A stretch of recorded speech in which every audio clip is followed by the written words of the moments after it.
Well, we can't be talking about cowboys without talking about horses. Where would a cowboy be without his horse? Well, it's been said that a cowboy would never walk any farther than from the bunkhouse to his horse. Any farther than that was too far to cover on foot.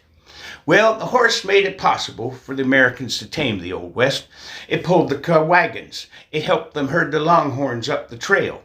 It pulled their plows, that's what I want to say, and it carried them over great distances. But the horse wasn't didn't come from America in the first place. No, it was the Spanish conquistadores that brought. Now, how about that? I can say conquistadores, but I can't say didn't come from America in the first place.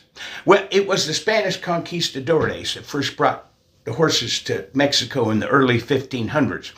And the three types of horses we think about with the Old West, the quarter horse, the Mustang, and the Appaloosa, they's all descendants of Spanish horses. Those Spanish began breeding horses on their large ranches located in the valleys of Mexico, and after years of selective breeding, they developed excellent cattle horses that were capable of intense short bursts of speed and were easy to train. Around 1600, the Spanish began moving north of the Rio Grande into the area you folks now, call Texas, and they began bringing horses with them.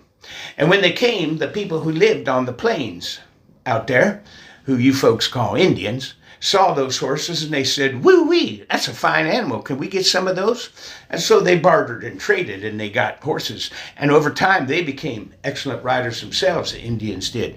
In fact, the whole way of life of the Indians developed around the horses. Well, the stage was being set for them three types of horses. Now, first one is the Mustang. Comes from the Spanish word mesteno, meaning unclaimed. And they were horses that escaped from both the Indians and the Spanish and began running wild on the plains. Well, these little critters were very difficult to catch and tame. And fellas, took a lot of work to do that, you see. In fact, there is a cowboy legend of a beautiful pure white Mustang that would appear to the fellas in the distance, and every cowboy dreamed of owning the beautiful white horse, but it would always disappear when he got near. Well, nowadays, there's few Mustangs left, and the ones that are protected by the U.S. government. But they're a symbol of the Old West, beautiful, wild, and impossible to tame. Which is a good description of my wife, too, now I think about it. Well, stick around. I'm going to tell you about the other two kinds of horses coming up here just in a few minutes.